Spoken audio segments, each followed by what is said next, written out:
Hello and good morning to everyone. Welcome to part four of our series Workplace Masterclass. I hope you had an interesting week since the last time we met. Thank you very much for just coming, also logging in on time. I noticed a few people logged in on time. So happy to have you here as we talk on this very important topic around workplace, mental health, and well-being.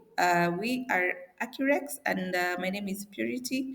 I'm happy just to take you through this topic of workplace, mental health, and well-being, because today I see a lot of issues coming up, especially at the workplace, where it's either fatigue.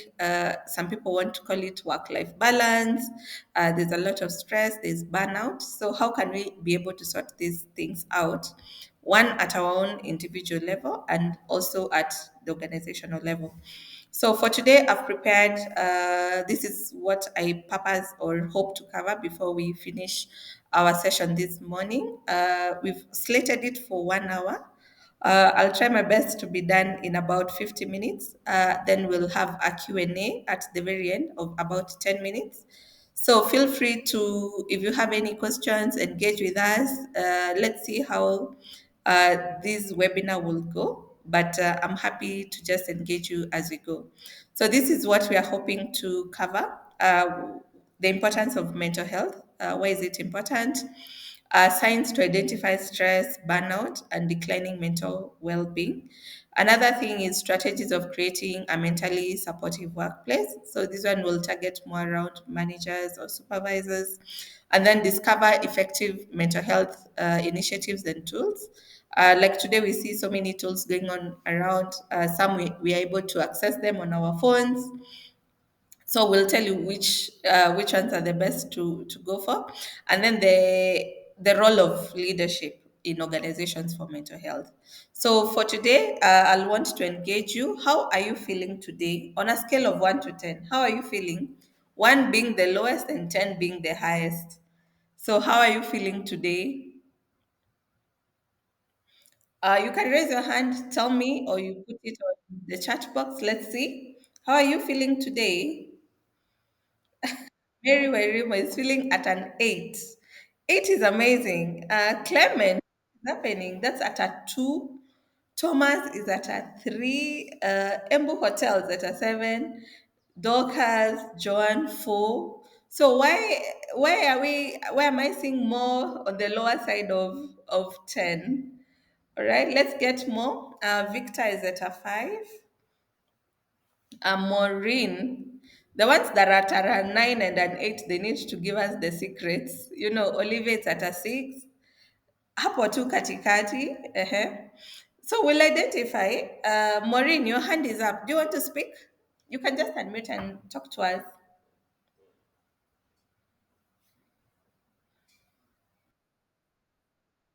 Hi. Yes.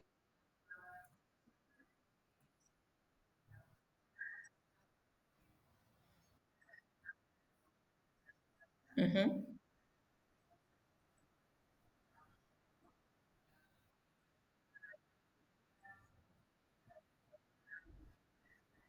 Mm-hmm. Mm-hmm. Mm-hmm.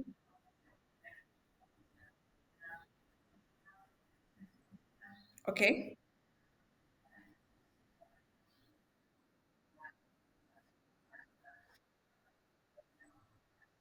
Okay. Mm. All right. I like your perspective, understanding other people, also understanding yourself. Clement, you're at a 2. Would you want to tell us why you're at a 2?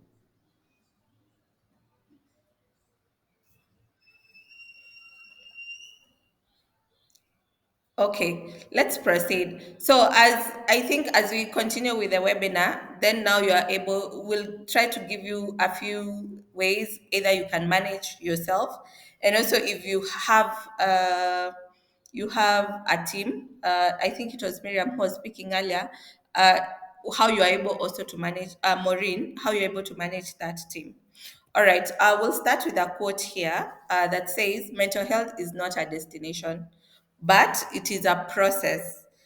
It's not about how you drive, it's about how you drive and not where you are going. So I think with mental health, I think there's a lot of misconception that your mental health is okay if you are at a 10 or you are at a 8 or if you're at a 9. But that is not ideally the case. Majority of this time our mental health could keep changing from time to time, and that is okay. So the best you can do is make sure that when it changes, or when you should be in a position to detect that my mental health now is going low, and try to find a way of circumventing all that crisis from happening. So let's define first of all what is mental health, because before I define what is mental health, I feel like and this is also like a myth I want to demystify, that we only talk about mental health when we see someone who we think their head is not okay, or or it's a psychiatric case. That is not the case. So what is mental health? Mental health is a person's emotional, psychological, and social well being. So I know I had defined different segments of what is emotional, what is psychological, in I think in just the next few slides that we are going to cover. And then mental health is about how we think. It could be how we think about ourselves, how we think about others, how we behave, how we feel, and also it also means how we handle stress or how we deal with stress in relations to others. So assume someone comes to your office and starts shouting at you. How will you react? All right, and also the ability to make decisions. So why is mental health important? Number one, especially at the workplace, mental health has a direct impact with productivity and engagement, and overall job satisfaction. So those are some of the key things that we look at when we're looking at mental health. What is its impact? Elizabeth, please mute. Thank you. So another thing, a healthy workplace from a mental health perspective, one, you get a higher employee retention. I know maybe you've not heard about this, Ama, you've already heard about this, that people do not leave their jobs, they leave their managers. Why do you think we have that saying going around? Because, for example, if I'm a HR, even if I leave this organization called ACCUREX and I move to another organization, what am I going to practice?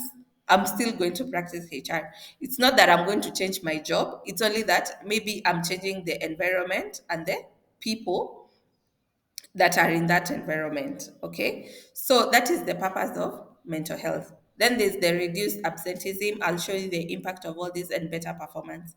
So with mental health, the goal should be to be able to recognize, manage, and also improve your mental well being, especially at the workplace. So, understanding workplace mental health. So, I've just defined mental health, what it is in general. But now, when we move to the workplace setting, what is it? All right. So, what is workplace mental health, and what are the components around mental health at the workplace?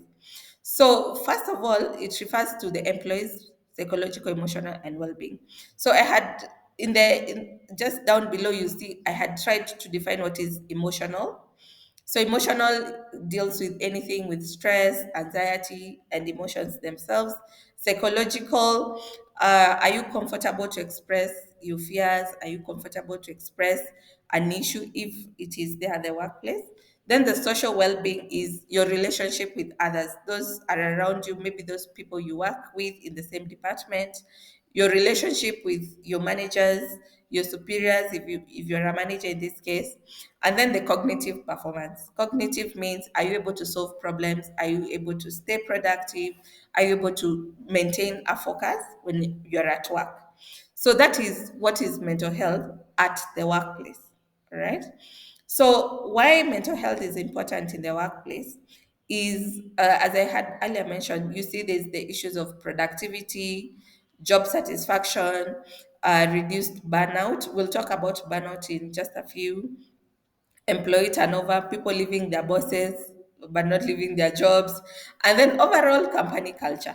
So these are the main issues. Whenever you hear about mental health at the workplace, this is what you're talking about.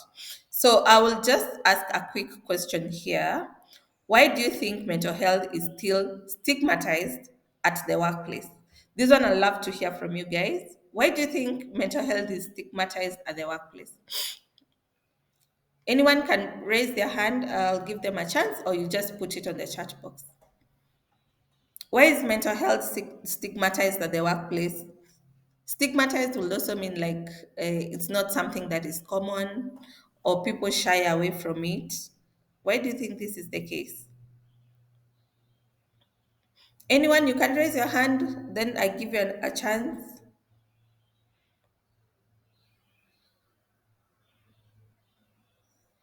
All right. I think I'll leave that question open. I believe you'll give me feedback as we go.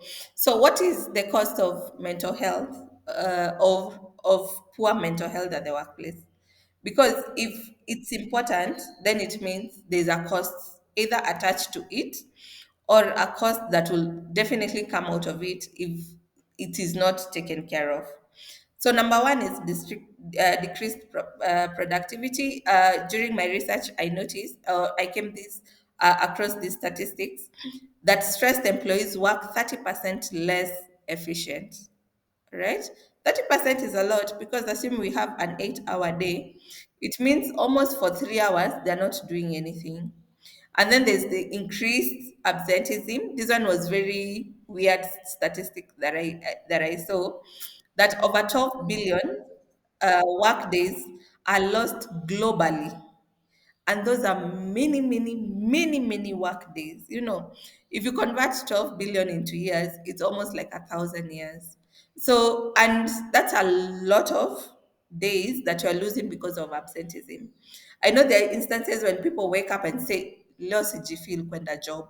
So what do you do when haujifeel kwenda job? You just either call it as an absent, or you say you are sick, just to escape from going to work. Then there's a higher employee turnover. So employees with burnout are 2.6 times likely to leave an organization. That's a very high statistics. And then in terms of financial costs, and this was according to who? WHO. Mental health issues cost businesses over $1 trillion per year. So you see, that can become very, very, very expensive to an organization. So think about this as we'll continue with our webinar and try and see how can you mitigate these costs, especially that might arise from poor mental health at the workplace. All right. So how do you identify stress and burnout? I think this is a question I will ask you. Do you know when you're stressed? Ama unashtukia tu you're stressed? Okay, you can answer me that as we continue because let's see. So common indicators are here.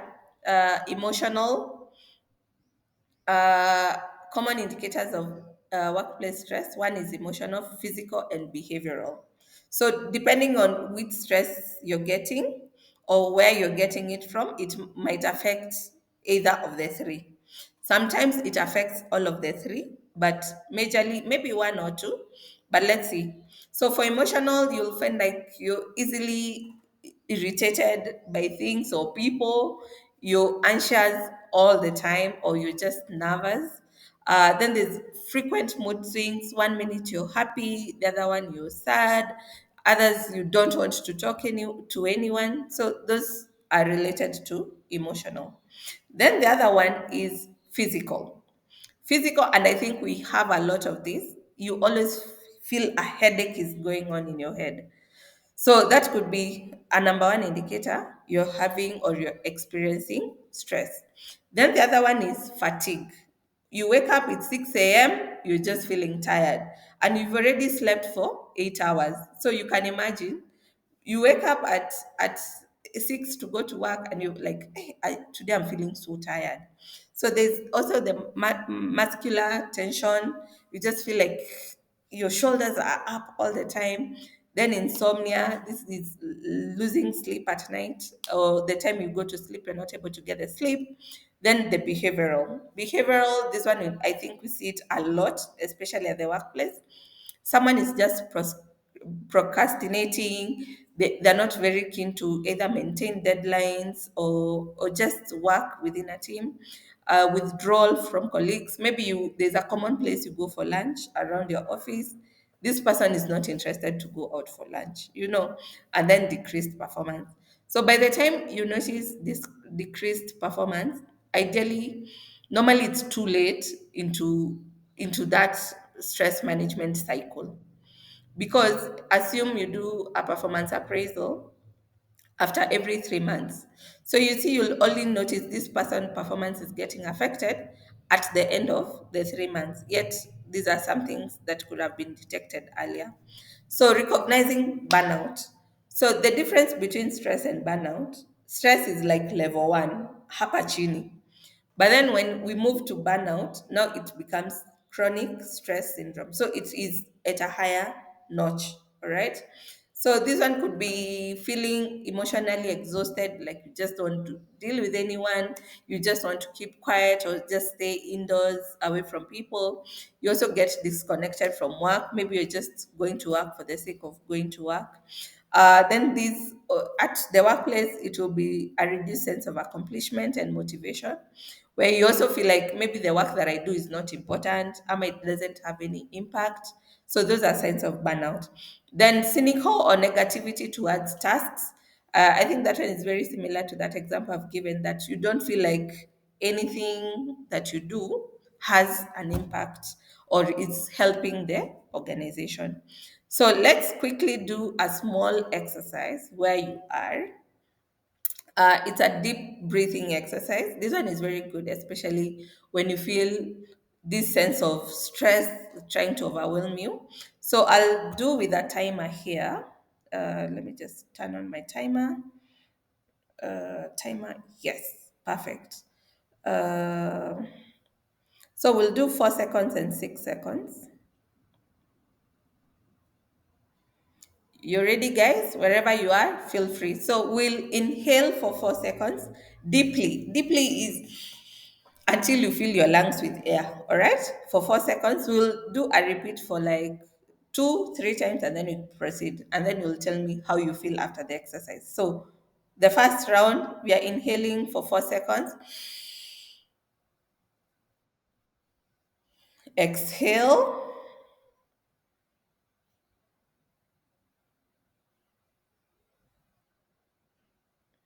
Inhale again.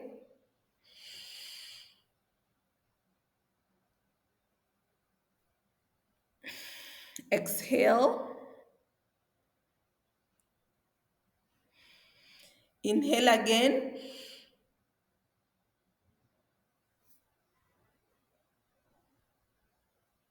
Exhale. The last one now. Inhale.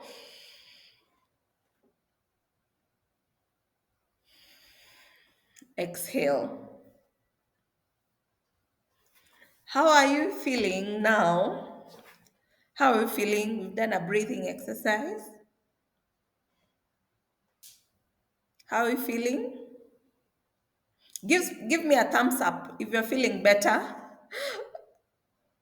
Awesome. I see quite a number of people. And you see, these are small exercises you can even do at your desk without interfering with anyone, also without interfering with your schedule. This one has not even taken 1 minute of your time. So, and I see this happens a lot, especially when you are in high stakes meetings, the tension is high. Sometimes I just see someone's shoulders going up. I just know this person is trying to breathe in. So this, especially this part, is something that you can routinely do without disturbing anyone. And then it will help you reduce the anxiety. It will give you some sort of relaxation. Like for example, I felt like air has gotten into my muscles. So that's a good exercise. So how do we build a mentally supportive workplace. Because remember, when we were starting, we were asking, why is mental health? Why does it look like it's stigmatized? Why do people not talk about mental health? Because I think until someone, you see, like someone head has gone, has rarukad, I don't think people are keen to talk about it.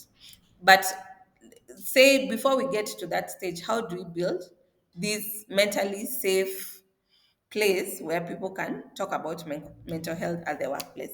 So, number one is encourage open communication, and that is it.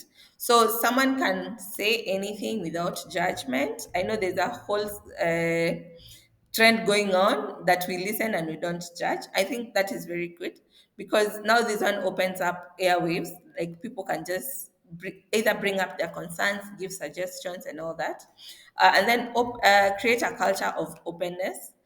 As much as I don't know if it's our environment as either Africans or Kenyans that we don't want to talk about mental health. So, but just bringing up these discussions for mental health, normalize mental health. If someone tells you I'm seeing a therapist, your first reaction is not like you're being shocked. It's just being supportive. And then mental health resources. These ones are so many in the market now.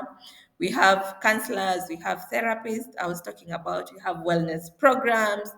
We have we also have like gyms. All of this will take care of will fall under resources, and then train managers on how to recognize stress or distress within the staff. Because I keep saying, if you're a manager of people, you should know purity normally behaves like this, and when I behave out of that norm, you need to also quickly detect and try and find out what is the issue. And then also foster work life balance. This is a whole conversation going on in the marketplace today, that I want work life balance. I want to work after 8. I can't carry my laptop home. So you see, all these are things that we are trying to foster around work life balance. And then in the wake of COVID, we noticed we can also work from home without necessarily going to the office. So those are different initiatives that we can apply that would work or will promote mental health at the workplace, right? So these are other initiatives. It could be employee assist programs. I've seen quite a number of organizations. They have like an in-house therapist, or they have outsourced one, so you can always go to their office, talk to them from there. Wellness programs. I also have seen quite a number of organizations doing this. Yoga, either they have yoga classes, meditation classes, they have gym membership for the employees, so that is really good. Otherwise is flexible working policy. This, I think I've talked about it, where you can work from home, you can work from wherever you are, you can work from the office. So it tries to create some sort of balance. And then mental health training for managers or people who manage other people. Then social connections. This one, I think it's the best. Like team building, taking just people out, have fun, let them connect, also let them disconnect from their routine job, and then the community support. So I have another question here. What mental health initiatives would work best in your organization? So I've given you two versions of it. So which one do you think will work best for your organization? Let me see. Either you can raise your hand, talk to me, or you can put it on the chat box. Do you think there's any initiative that will do work for your organization? Sorry. Team building, Esther, that is very good feedback. I think team building really does a lot. And this one, you're able to target everyone within a day. Any other input? All right.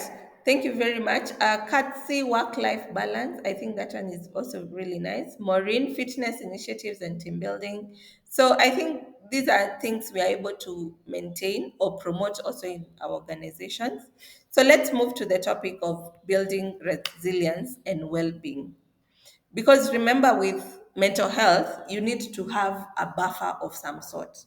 You need to be able to handle issues or crises as and when they come up. All right. So, how do we promote this, having this tough skin? Because tough skin does not mean I can keep quiet on things, does not mean I don't talk about them. But when I am in a stress situation, or when I'm in a stress situation, or when I'm in in some sort of distress or burnout, what can I do to navigate all of that? All right. So number one is encourage mindfulness and self-awareness. And this one is the most important. I think it was 2 weeks ago we talked about self-awareness and emotional intelligence.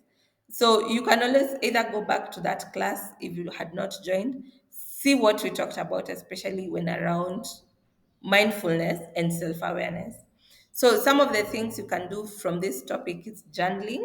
Journaling is just keeping a journal, saying today my day was good because of, then you list down why your day was good, why you think, or what you say, for example, your day was not very good. What can I change? What could I have done different? So those are some of the things you can consider. And also breathing exercises, I've already given you one, like the one you can breathe in for 4 or 5 seconds, release in another 4 or 5 seconds. You do that routinely, it becomes you're able to quickly manage small stresses that might come up in your line of work. Then another one is develop coping mechanism. What will work for you? you know because maybe me going for a run helps me to distress. All right. Or maybe me watching a movie or going out with friends, meditation, all these are different things you can do to be able to cope up with stress. And I know majority of us knows will know ideally what will work for them. So the best is to try and and manage, or once you identify a certain routine will work for you, then you go ahead and promote it. Then the other one is promote growth mindset. And this is the most important. I think I was watching a video this morning and it was saying if you don't put yourself up for a challenge, you're not going to grow. So maybe the other way is to look at stress and say, this is a challenge. Like I am challenging myself how to deal with this stress. Say, employees, I think it was Maureen who was talking about, she now understands her employees, she knows what is motivating them and all that. So you see, that's a growth mindset. Because I wanted to assume by the time she was getting promoted, maybe she approached the role from maybe a fear point of view, but now she's like, I'm able to do this. I am the manager now, so I'm happy to take all these steps and grow my team. The other one is physical health. And this one we cannot assume it or ignore it. So either it's your sleep patterns, the exercise, nutrition, all these are very important when it comes to building resilience. And resilience, you've said, is just building a tough skin. So here, and today you guys are not engaging me. So I want you to engage me on this action.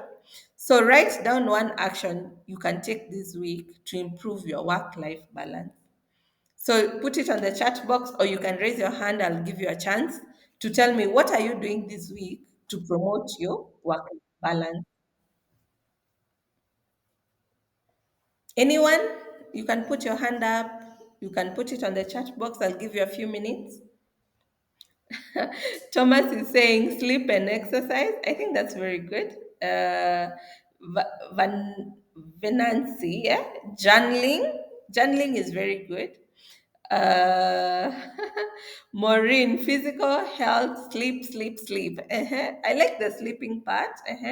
Let's hear more feedback. Anyone can raise their hand. Tell us, what are you doing to promote mental health? Ensure that I clear my desk, work by 5, no working after 5. That one I like. So Frida is the team that is not carrying laptops home. Katsi, you're saying it's exercise. Winslet, physical exercise, sleep and exercise. So that is good. Esther, not carrying work at home. Viewing challenges as opportunities. I think that's very good, Jane Patrick. Pauline, you're saying ensure that I complete all the pending tasks on time, not carrying home laptop at home, and then listening to loud music. Pray. All right. I want to hear now from people who work from home. What are you doing to maintain work life balance? So remember, work from home, you don't have like a designated maybe start time of your day. You don't have an end time. You can receive calls anytime, anywhere. People know you are at home. Maybe you have your children, you have your family that you're taking care of, you have the household that you're taking care of. So, what are you doing, especially people who work from home? Delegation of duties, Simon. So, when you're delegating duties, also make sure you don't over delegate. Jacqueline, I want to assume you are the people who work from home. Always stick to my JD. Okay. What else are we doing for those of us who work from home? Work at home, you schedule your time well and create time for exercise. And I think that's very, very important. So I think the biggest takeaway point from today's session is try and find out what you can do to maintain one, a balanced work life, and also what are you need. I think the biggest question you need to be asking yourself, what am I doing to take care of my mind or my mental health? All right. So let's move now to role of leadership in mental health. Because remember, now you're working in organizations. What is the responsibilities of one, the organization as a whole, two, the organization through its managers, its supervisors, and also the employees that work therein. So, number one is active listening, especially if you are in a leadership position. Take your time to listen to your team. Acknowledge their concerns. I know this listening without judging is coming up a lot in our conversation today. So, and you can remember when we were talking about active listening from our communication class, the way I will know you're active listening, you have signs and symptoms of someone who is listening. You're paying attention to them, you're looking at them, you're responding to them. So those are some of the things that you're able to detect that one, you're actively listening to the other person, and also you are taking your time to be heard. The other one is recognize behavioral change in our employees. I know sometimes we are tempted to say, it is not my cup of tea. It is not my work to take care of my employees' emotions or mental well being. So, what extra can you do to be able to take care of their mental health? If I come in and I'm looking sad, are you keen to stop me and ask me, Purity, are you okay today? Is everything okay? You're not your normal, usual self. What can I do? I know sometimes I know some of these questions we ask as managers, we're almost opening a Pandora's box. So, and maybe that is why we are not very keen to ask some of these questions because you don't know what this other person will say that either will require more of your effort to them now. The other one is normalize taking mental health breaks. And I see like today, a lot of organizations have like play areas. Maybe they have a football in the office, they have a darts board in the office, they have these nice fancy coaches at the office where you can just go relax. I've seen many offices, they now have many like tea rooms or breakout room, not breakout rooms per se, but where they can go store their food, you can eat from there, such that when, for example, it's lunchtime, you don't need to eat at your desk. You can step out and go and eat from another place and come back. So these are some of the strategies you can do to take mental health breaks. Previously, where I used to work, I could see my boss or my former boss will every time he gets a call, he will walk out of the office, go to the balcony, just go and have that call from there. So with time, I was even very keen. I kept asking him, "You take so many walks during the day." He's like, "That's the only way I'm able, one, to clock in my steps.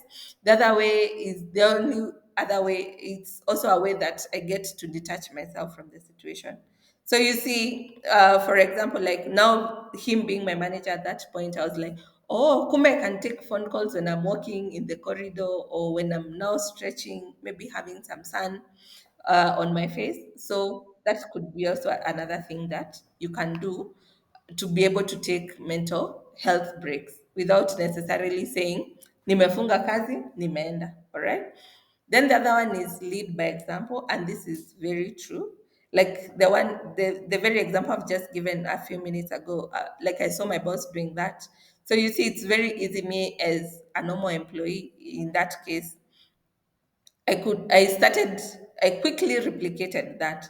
So with time, I'm able to get my steps in. I'm able to get some sun as well. I'm able to take just a break from everything that is happening. Then the other one is encourage open conversations around mental health. You guys have still not answered my question. Why do you think mental health is stigmatized at the workplace? Why are people not talking about mental health more, please?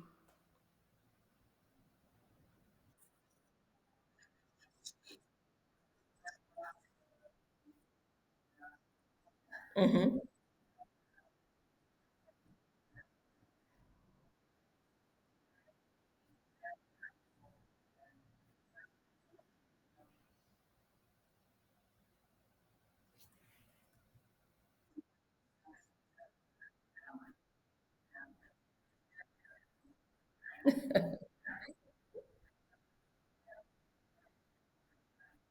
Mm-hmm.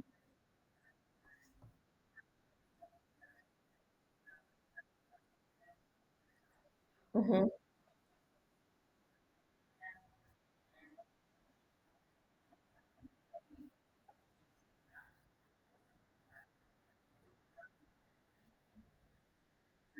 Okay.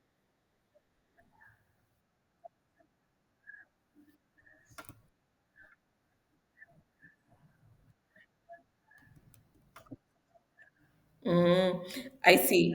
And let me ask also, because from your what you're trying to tell us is one is culture, but why are we afraid to talk about this discussion? Is it what's the aftermath that will come out of it, or what are we fearing talking about this mental health topic?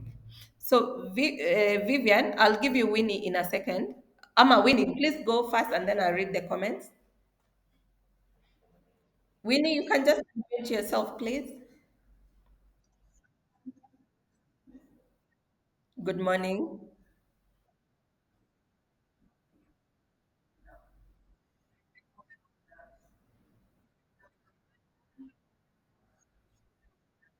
Mm,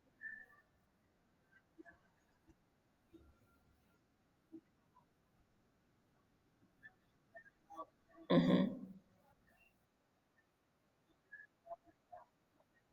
Yes.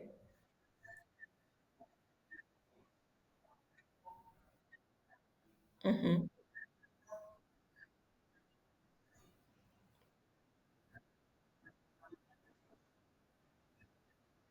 Mm,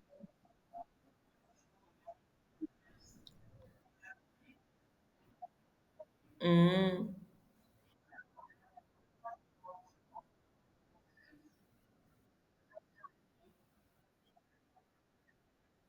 mm,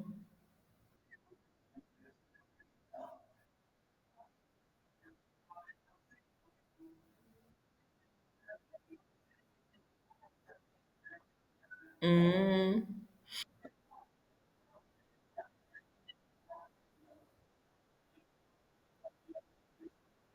Mm. All right.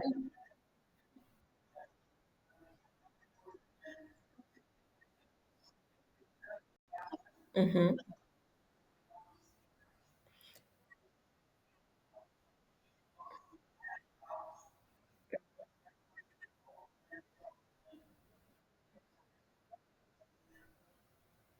All right.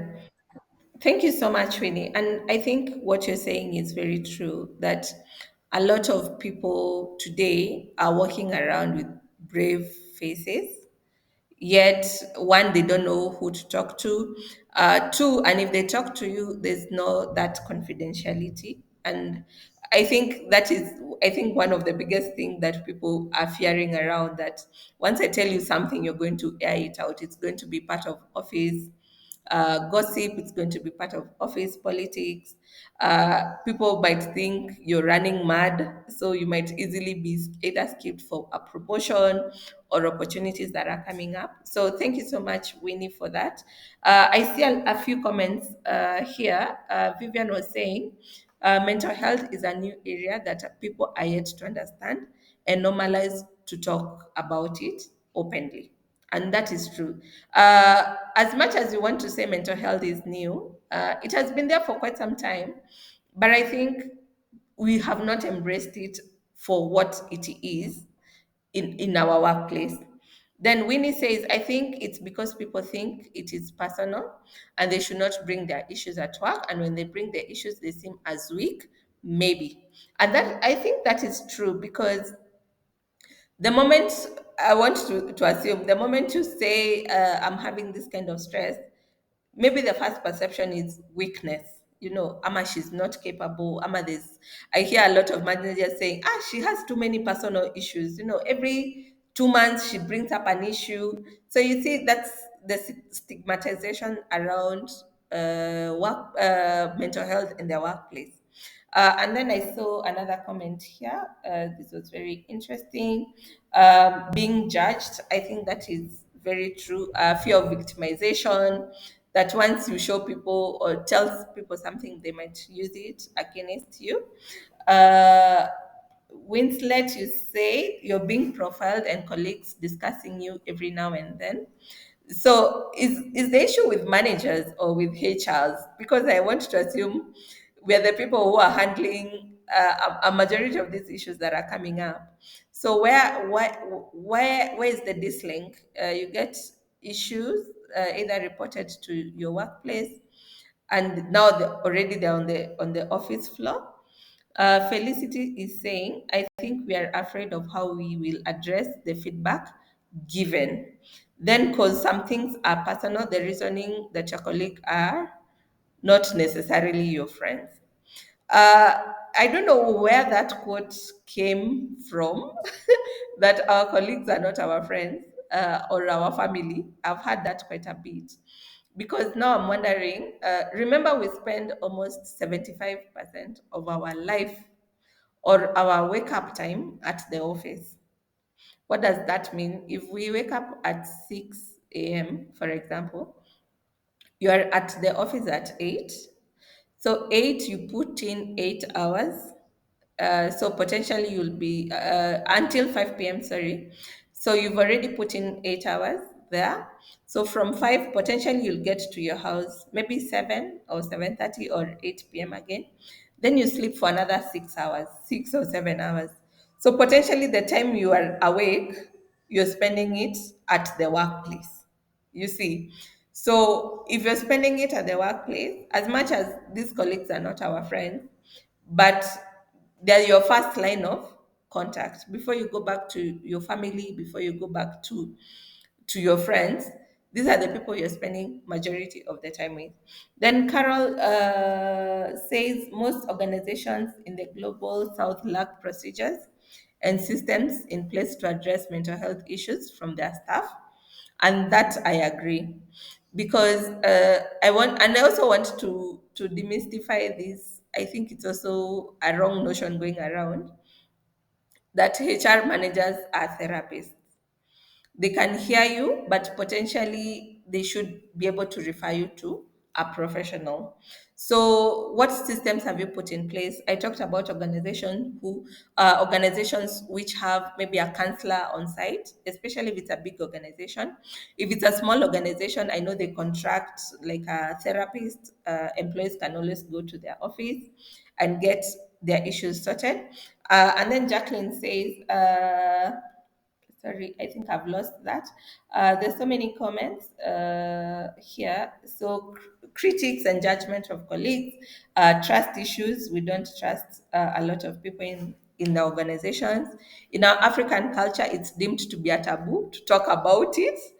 And we need to demystify these taboos going around because you had a few years ago someone from was it PwC that jumped out of a building in Westlands? I was like, how did we not see that? You know, we are our colleagues.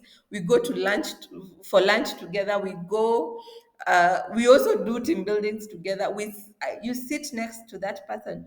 How did that go undetected? That this person was suffering, ama there was an issue coming from it. I'm one person who advocates for employees having clarity breaks, just time to refresh. That is Winnie. I really like that about you. At times, as leaders, I might understand the mental health breakdown phase team, but the work structure might not allow. I know. And remember, today, we're also in the wake that companies are really restructuring. Companies are working with very lean teams. So I was giving an example the other day. There's a company I consult for. Maybe like 5 or 6 years ago, there were around 800 employees. So imagine today they're like 350. So the work of 800 has been absorbed by 350 employees. So you can imagine the stress that will come to these 350 employees. Confidentiality is not assured. Yes, Winnie, you've confirmed it was PwC where we saw that issue coming up. And then at times, as leaders, I might understand the mental health breakdown faced by one of the team, but the work structure, or I think that one I've already read. And then workplace politics and power struggle is what makes people no longer trust the employees. And that is true. The moment I tell you something, you will use it against me. And but you see, then does that mean are we promoting a workplace that is stable, that is supporting of this mental health? Because it means I'll come to the office, I need to keep quiet until 5 p.m. and I go home. So I had a question here. James, a highly performing employee, has been missing deadlines and isolating himself.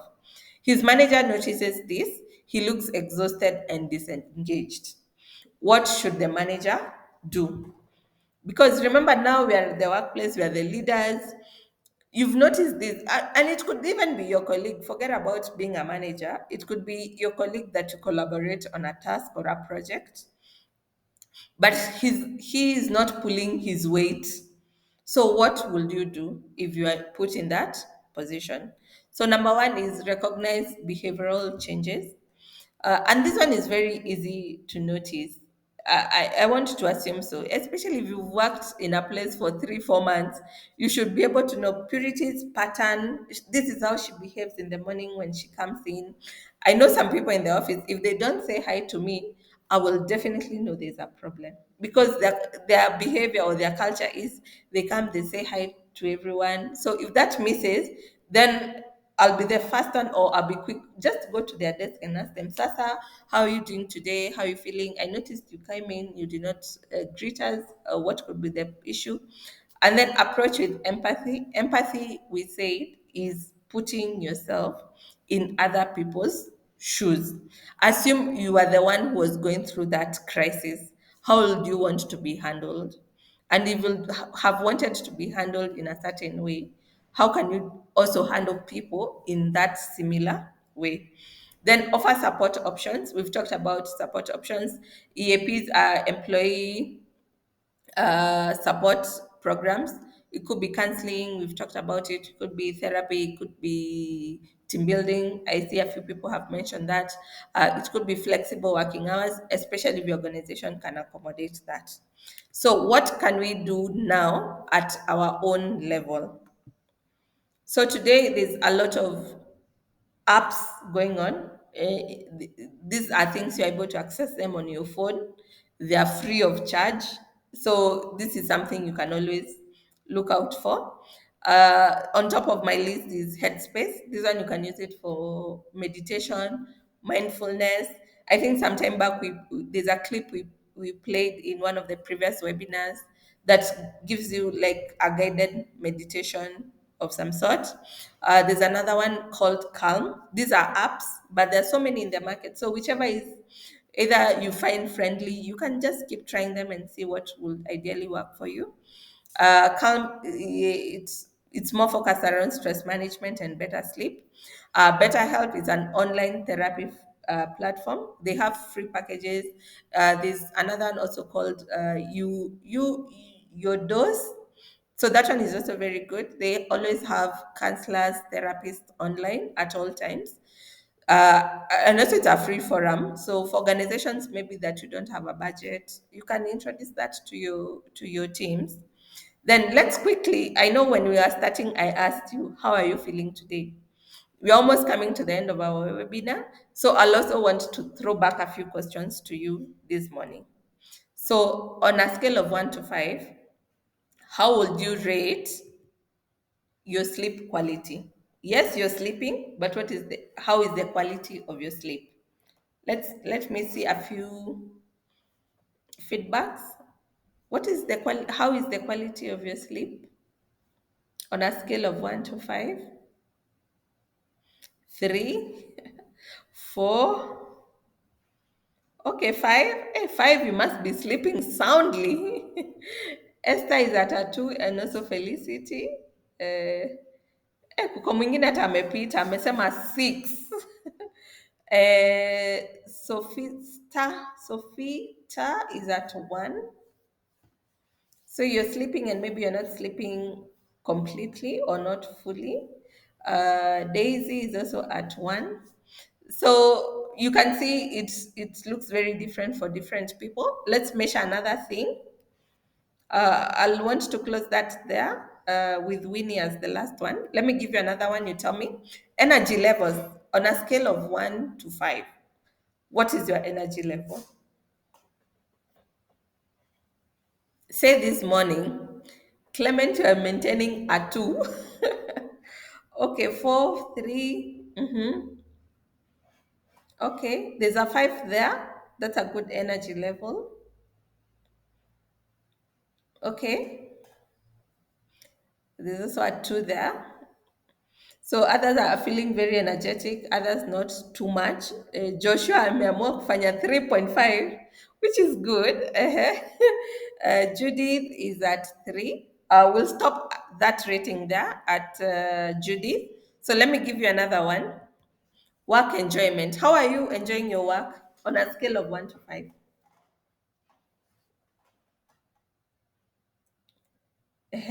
Jane is at 5, Katsi 4, Jacqueline is at a 1, Diana is at a 1, Eunice and Mary also at a 1. That is very low. Okay, Winnie at a 5. Shem currently at a 2. All right, 2.5. So majority of us are on the lower side of the spectrum. Kare has even said 0.9. I know you're afraid to say 0, but but it's okay. So we'll stop that at that point with Kare at 0.9 or Matthias at a 4. Then let's do the final one. Emotional balance. On a scale of 1 to 5, what's your emotional balance? 1. Okay. 2.5. Judith 1, 0.5. Wengine wako chini. Hassan is at a 2 layer 2. I can see a 5. I can see a 3. All right. Another 3 there from Jane. Uh, Stephen, 1.4. That's a very odd number. Can't see, you just giving us a smiley face. So where are you at? Katikati. So you see, with mental health, you need to be able to keep gauging yourself. As much as we've done this, like let's call it a survey this morning, you need to also maybe do it another, like tomorrow again in the morning. Find out, are my spectrums changing or are they remaining the same? Especially if they remain the same, either you need to do something about it or promote whatever you're doing. Because I want to assume, for example, if say your quality sleep quality was at a 4, energy level at a 4, work enjoyment at a 4, emotional balance at a 4, that's on the higher side of the spectrum. So you might say, I want to continue doing whatever I've been doing to promote this higher rating. But assume you are at, for example, I've noticed someone who has consistently given me a 2. So, and 2 is on the lower side, all right? Then it means I need to do something about it. It could be, for example, like sleep. Sometimes when I'm suffering from either insomnia or not getting very quality sleep, I could do like white noise. So that one will really help me sleep well through the night. So you see, there are things you're able to do about it. So if it's energy levels, what are you doing about it? Do you want to put an exercise in? If it's work enjoyment, the ones at a 1, I know you're just wondering, when can I get out of this place? So maybe it's high time, work on your CV, start putting it out there, get a few interviews going. If that is not a possibility for you, what are you doing about it? Maybe you want to go back to school, enhance on your skills so that it makes more sense to move. So those are some of the things. Emotional balance, this one we really talked at it when we were doing the emotional intelligence webinar a few weeks ago. So there are things, one, that are within our control, and also there are things that are outside our control. So here I'll want to finish with a quote that says, a healthy mind is the foundation of productive workplace. When we prioritize mental health, we create stronger teams, happier teams, and a thriving organization. So let's stop shying away from this mental health conversation. I know some of us might want to get an expert come talk about mental health in our workplace. This could be the right time because you can imagine, with everything going on within our environment, within our country, how stressed are people out here. So I think this is the perfect time to introduce these topics around mental health. I'd like to stop there. I'm happy to take any questions at this point. We still have a few minutes left for our webinar, and then I'll call it a close this morning. Any questions? You can put it on the chat box. You can raise your hand. I'm happy to answer them.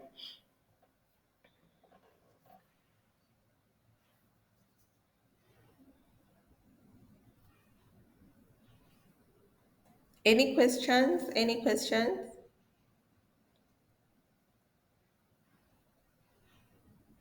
All right. I think we'll stop at that point if we don't have any questions. We have a few webinars still coming on every Wednesday at 11 a.m. Every Wednesday at 11 a.m. So you might as well just put it on your calendar so that you can always get a reminder for it. We also have another masterclass coming up for managers and supervisors. We call it the Supervisory Skills Development Program. That is coming up in next week and also in the month of March. You can check out for more details on our social media platforms. You can visit our website, see what programs we're having. We have a HR breakfast coming up in 6th of March. So if you're a HR, mark your calendar. We are hoping to have you come. Let's talk about different topics affecting our organizations, how we can improve. I see, Stephen, your hand is up. Do you want to say something? You can just unmute and talk.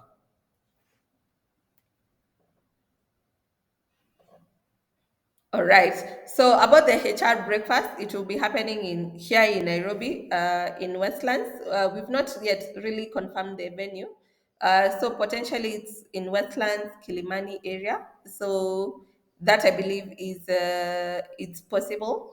Maureen is asking, do you have therapists? At ACCUREX, we don't have, but we can recommend you partners that we normally work with for organizations. So please reach out to us. You can just drop us a WhatsApp message and I'll pick the conversation from there. So that is what we are planning. Next week, we have another wonderful webinar coming up on knowledge management. How do you manage knowledge from employees when they leave? Are you scared that they're leaving with all the knowledge that they have within your organization? So, how do you manage that knowledge? How do you also transfer knowledge to either the older employees or the more experienced employees to newbies, those who are coming in at lower.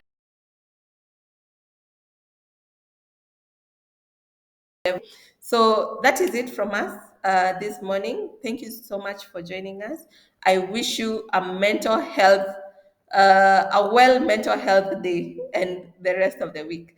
So talk to you soon. We'll share the presentation. We have a recording for the same. We'll also share it. So until next week on Wednesday, see you then. Have a good afternoon.